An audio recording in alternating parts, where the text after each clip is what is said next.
सर्वेभ्यः नमो नमः। सुप्रभातञ्च। अथ भारतीये नाट्यशास्त्रे आहार्याभिनयं नाम 21तम अध्यायं शृणुमः।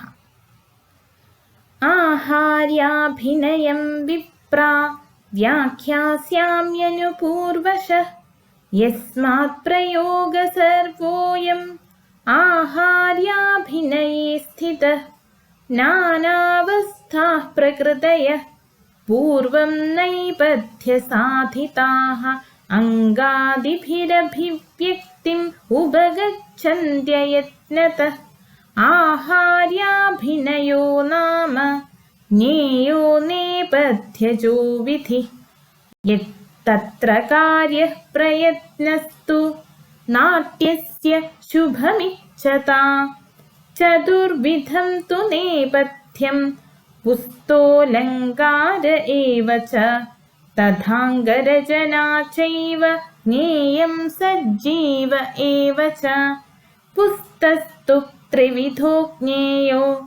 नानारूपप्रमाणतः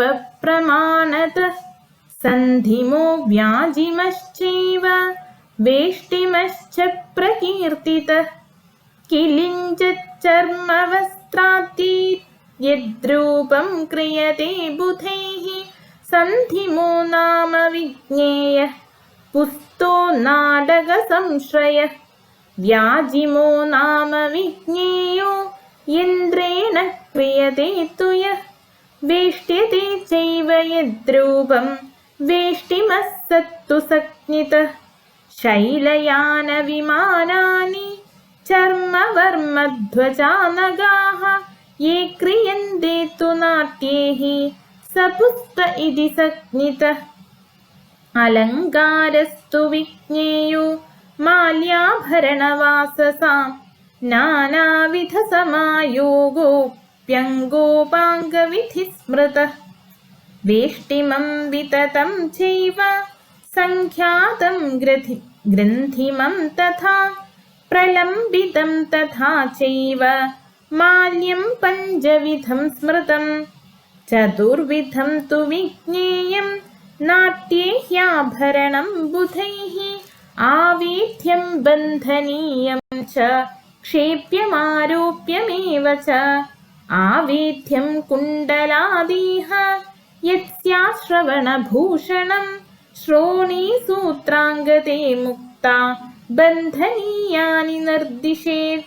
प्रक्षेप्यं नूपुरं विद्यात् हस्ताभरणमेव च आरोप्यं हेमसूत्रादि हाराश्च विविधाश्रयाः भूषणानां विकल्पं हि पुरुषस्त्रीसमाश्रयं नानाविधं प्रवक्ष्यामि सज्ञान्तरसमाश्रयं चूडामणिः समकुटः शिरसो भूषणं स्मृतं कुण्डलं मोदकं कीला कर्णाभरणमिष्यते मुक्तावली हर्षकं च सूत्रकं कण्ठभूषणं वेदिकाङ्गुलिमुद्रा च स्यादङ्गुलिविभूषणं हस्तलीवलयं चैव बाहुनाळीविभूषणं रुजकश्चूलिका चैव मणिबन्धविभूषणं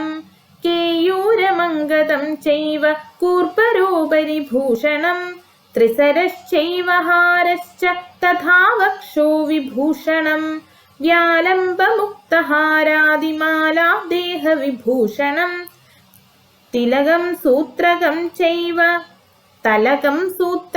चैव भवेत् कटिविभूषणम् अयं पुरुषनिद्योगः कार्यस्त्वाभरणाश्रयः देवानां पार्थिवानां च पुनर्वक्ष्यामि योषितां शिखापाशः शिखाव्याळः पिण्डीपत्रं तथैव च चूडामणिर्मकरिका मुक्ताजालं गवाक्षिकं शिरसो भूषणं चैव विचित्रं शीर्षजालकम् कण्डकं शिखिपत्रं च वेणीगुच्छः सदोरकः ललाटतिलकश्चैव नानाशिल्पप्रयोजितः भ्रूभोश्चोपरि गुच्छश्च कुसुमानुकृतिस्तथा कर्णिका कर्णवलयं तथा स्यात् पत्रकर्णिका कुण्डलं कर्णमुद्रा च कर्णोकीलकमेव च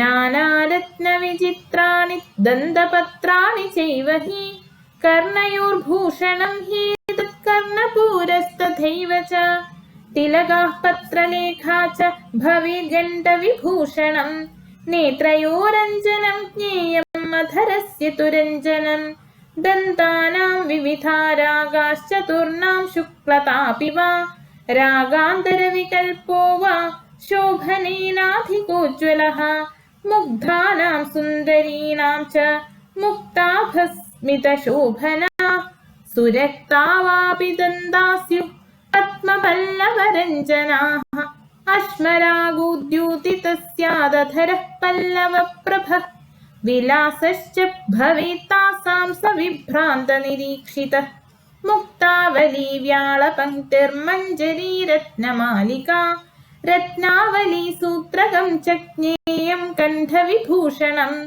द्विसरस्त्रिसरश्चैव चतुस्सरकमेव च तथा शृङ्खालिका चैव भवेत् कण्ठविभूषणं नानाशिल्पकृताश्चैव हारावक्षो विभूषणं मणिजालावनद्धं च भवेत् स्तनविभूषणम् अङ्गदं वलयं चैव बाहुमूलविभूषणं खर्जूरकं सूचितकं बाहुनाळीविभूषणं कलापीकडकं शङ्खो हस्तपत्रं सपूरकं मुद्राङ्गुलीयकं चैव ह्यङ्गुलीनां विभूषणं काञ्जीमौक्तिकजालाढ्या तलकं मेखला तथा रशना च कलापश्च भवेत् श्रोणी विभूषणम् एकयष्टिर्भवेत् काञ्जी मेखला त्वष्टयष्टिका रशना षोडशज्ञेया कलापः पञ्चविंशतिः द्वात्रिंशच्च चतुष्षष्टिः शतमष्टोत्तरं तथा मुक्ताहारा भवन्त्येते देवपार्थिवयोषितां नूपुरः किङ्किणीका च खण्डिका रत्नजालकं सघोषककडकं चैव गुल्फोपरि विभूषणं जङ्घयोः पादपत्रं स्यात् अङ्गुलीष्वङ्गुलीयकम् अङ्गुष्ठे तलकं चैव पादयोश्च विभूषणम् तथा लक्तकरागश्च नानाभक्तिनिवेशितः अशोकपल्लवच्छाया स्यात् स्वाभाविक एव च एतद् विभूषणं नार्या आकेशादानखादपि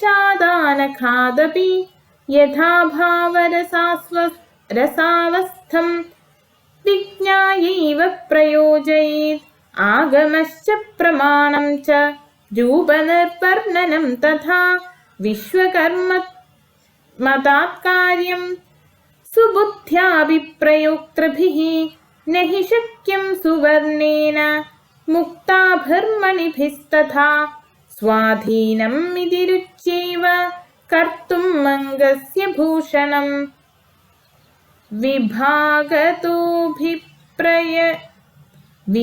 विभागतोऽभिप्रयुक्तम् अङ्गशोभाकरं भवेत् यथा स्थानान्तरगतं भूषणं रत्नसंयुतं न तु नाट्यप्रयोगेषु कर्तव्यं भूषणं गुरु खेदं जनयते तद्धि सव्यायतविचेष्टनात् गुरुभावावसन्नस्य खेदो मूर्छा च जायते गुर्वाभरणसन्नो हि चेष्टां न कुरुते जनः तस्मात् तनुत्वचकृतं सौवर्णं भूषणं भवेत् रत्नवच्चतुबन्धं वा न खेदजननं भवेत् स्वेच्छया भूषणविधिर्दिव्यानामुपदिश्यते यत्नभावाद् विनिष्पन्नं मानुषाणां विभूषणं दिव्यानां भूषणविधि एष परिकीर्तितः मानुषाणां च कर्तव्यो नानादेशसमाश्रयः भूषणैश्चाभिवेशैश्च नानावस्थासमाश्रयैः दिव्याङ्गनानां कर्तव्या विभक्तिः स्वस्वभूमिजा। विद्याधरीणां यक्षीणाम् अप्सरो नागयोषितां ऋषिदेवतकन्यानां वेषैर्नानात्वमिष्यते। तथा च राक्षसासुरयोषितां दिव्यानां नरनारीणां तथैव च शिखण्डकं शिखापुटशिखण्डं तु मुक्ता भूयिष्ठभूषणम्। विद्याधरीणां कर्तव्यः शुद्धो वेषपरिच्छदः यक्षिण्योऽप्सरसश्चैव कार्यारत्नविभूषणा। समस्तासां भवेद्वेषो यक्षीणां केवलं शिखा दिव्यानामिव कर्तव्यं नागास्त्रीणां विभूषणम्। मुक्तामणिगणप्राया फणास्तां तु केवलं कार्यं तु मुनिगध्यानाम् एकवेणीधरं शिरः न चाभिभूषणविधिस्तासां वेषो वनोचितः। मुक्तामरतकप्रायं मण्डनं सिद्धयोषितां तासां चैव तु कर्तव्यं पीतवस्त्रपरिच्छदम्। पद्मरागमणिप्रायं गन्धर्वीणां विभूषणं वीणाहस्ताश्च कर्तव्या कौसुम्भवत्सनास्तथा। इन्द्रनीलैस्तु कर्तव्यं राक्षसीनां विभूषणं सितदंष्ट्रा च कर्तव्या कृष्णवस्त्रपरिच्छदः। वैडूर्यमुक्ताभरणाः कर्तव्यासुरयोषितः शुकपिञ्चनिभैर्वस्त्रैर्कार्यस्तासां परिच्छदः।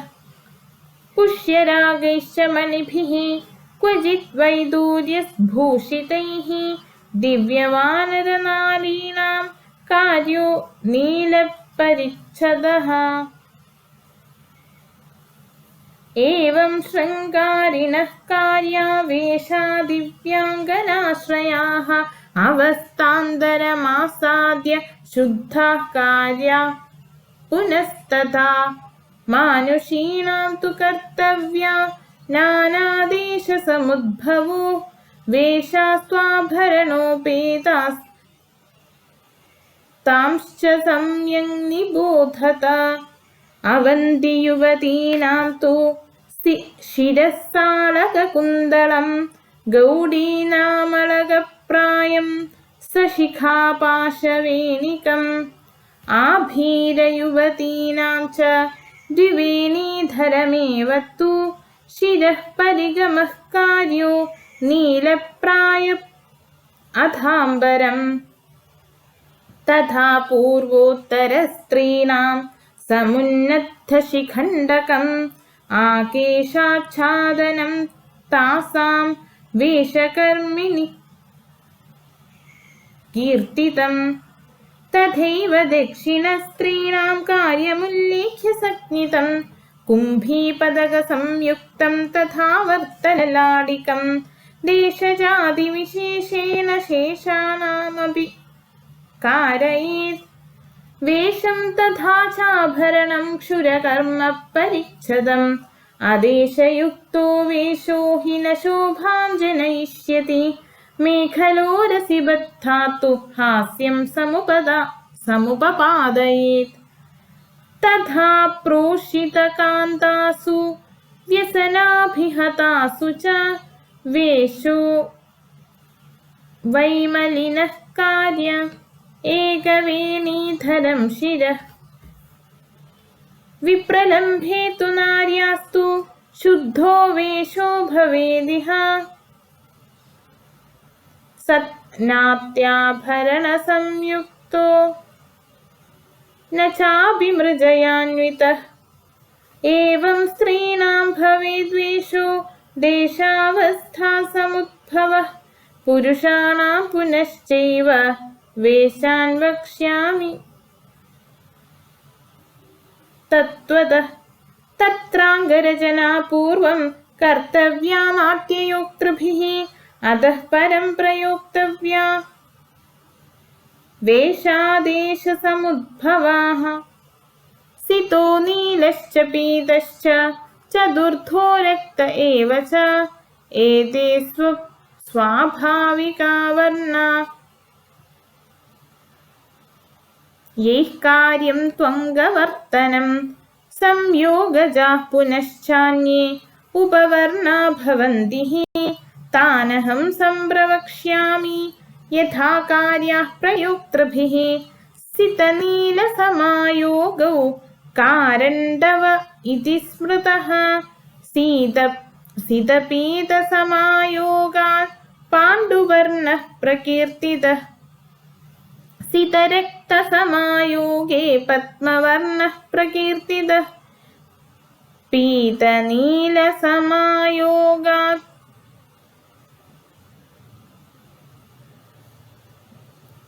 धरितो नाम जायते। नीलरक्तसमायोगात् कषायो नाम जायते। रक्तपीतसमायोगात् गौरवर्ण इति स्मृतः। एते संयोगजा वर्णा उपवर्णास्तथा परे। त्रिचतुर्वर्णसंयुक्ता बहवः सम्प्रकीर्तिताः। बलस्थो यो भवेद्वर्णस्तस्य भागो भवेत् ततः। दुर्बलस्य च भागौ द्वौ नीलं मुक्त्वा प्रदापयेत्। नीलस्यैको भवेत् भागश्चत्वारोऽन्ये तु वर्णके। बलवान् सर्ववर्णानां नील एव प्रकीर्तितः। एवं वर्णविधिं ज्ञात्वा नानासंयोगसंश्रयं, ततः कुर्याद् यथा योगमङ्गानां वर्तनं बुधः। वर्तनाच्चादनं रूपं स्ववेशपरिवर्तितं, नाट्यधर्मप्रवृत्तं तु ज्ञेयं तत्प्रकृतिस्थितम्। स्ववर्णमात्मनश्चाद्यं वर्णकैर्वेषसंश्रयैः। आकृतिस्तस्य कर्तव्या यस्य प्रकृतिरास्थिता। यथा जन्तुः स्वभावं स्वं परित्यज्यान्यदैहिकं, तत्स्वभावं हि भजते देहान्तरमुपाश्रितः। वेषेण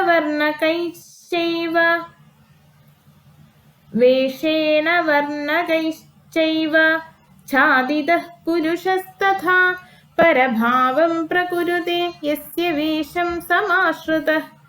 देवदानवगन्धर्वयक्षराक्षसपन्नगाः प्राणिसज्ञ स्मृता ह्येते जीवबन्धाश्च ये परे। शैलप्रासादयन्त्राणि चर्मवर्मध्वजास्तथा। नानाप्रहरणाद्याश्च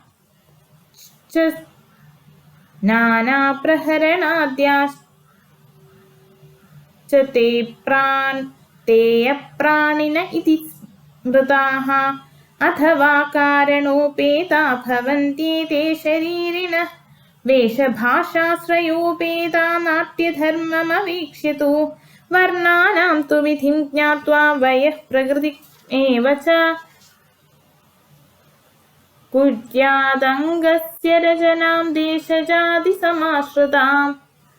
देवागौरास्तु विज्ञेया यक्षश्चाप्सरसस्तथा। रुद्रार्कद्रुहिणस्कन्धास्तपनीयसमप्रभाः। सोमो बृहस्पतिः शुक्रो वरुणस्तारकागणः। समुद्रो हिमवान् गङ्गा श्वेताः कार्यास्तु वर्णतः। रक्तमङ्गारकं विद्यापीतो बुधहुताशनौ नारायणो नरश्चैव श्यामोऽप्सन्नागञ्च वासुकिः दैत्याश्च दानवाश्चैव राक्षसा गुह्यकानगाः पिशाचायम आकाशमसितानि तु वर्णतः भवन्ति षट्सु दीपेषु ये नरा वर्णतस्तु ते कर्तव्या नाट्ययोगेन निष्तप्तकनकप्रभाः जम्बुद्वीपस्य वर्षेषु नानावर्णाश्रया नराः उत्तराः कुरवो ये च ते चापि कनकप्रभा भद्राश्वे पुरुषाश्वेता कर्तव्या वर्णतो बुधैः केतुमाले नरा नीला गौराशेषेषु कीर्तिता नानावर्णा स्मृता भूता गन्धर्वाश्च सपन्नगाः विद्याधरास्तथा चैव पितरश्च सवानराः पुनश्च भारते वर्षे तांस्तान् वर्णान् निबोधत राजानः पद्मवर्णा स्युः श्यामा गौरास्तथैव च ये चापि सुखिनो मर्त्या गौराकार्यास्तु ते बुधैः कुकर्मिणो ग्रहग्रस्ता व्याधितास्तपसि स्थिताः आयस्तकर्मिणश्चैव ह्यसिताश्च कुचादयः ऋषयश्चैव कर्तव्या नित्यं तु बदरप्रभाः तपस्थिताश्च ऋषयो नित्यमेवासिता बुधैः कारणव्यपदेशेन तथा चात्मेच्छया पुनः वर्णस्त्वन्यः प्रयोक्तव्यो देशजातिवशोऽनुगः देशं कर्म च जातिं च पृथिव्युद्देशमेव च विज्ञाय वर्तनां कुर्यात् पुरुषाणां प्रयोगवित् किरातबर्बरान्ध्राश्च द्रविडाकाशिकोसलाः पुलिन्दा दाक्षिणात्याश्च प्रायेण त्वसिता स्मृताः शकाश्च यवनश्चैव पह्लवा वाह्लिकाश्च ये प्रायेण गौराः कर्तव्या उत्तरां ये श्रुतादिशं पाञ्चाला शौरसेनाश्च माहिषाश्चौड्रमागताः अङ्गावङ्गा कलिङ्गाश्च श्यामा कार्यास्तु वर्णतः ब्राह्मणा क्षत्रियाश्चैव गौराः कार्या सदैव हि वैश्या शूद्रास्तथा चैव श्यामाः कार्यास्तु वर्णतः एवं कृत्वा यथा न्यायम् मुखाङ्गोपाङ्गवर्तनां श्मश्रुकर्म प्रयुञ्जीत देशकालवयोनुकम्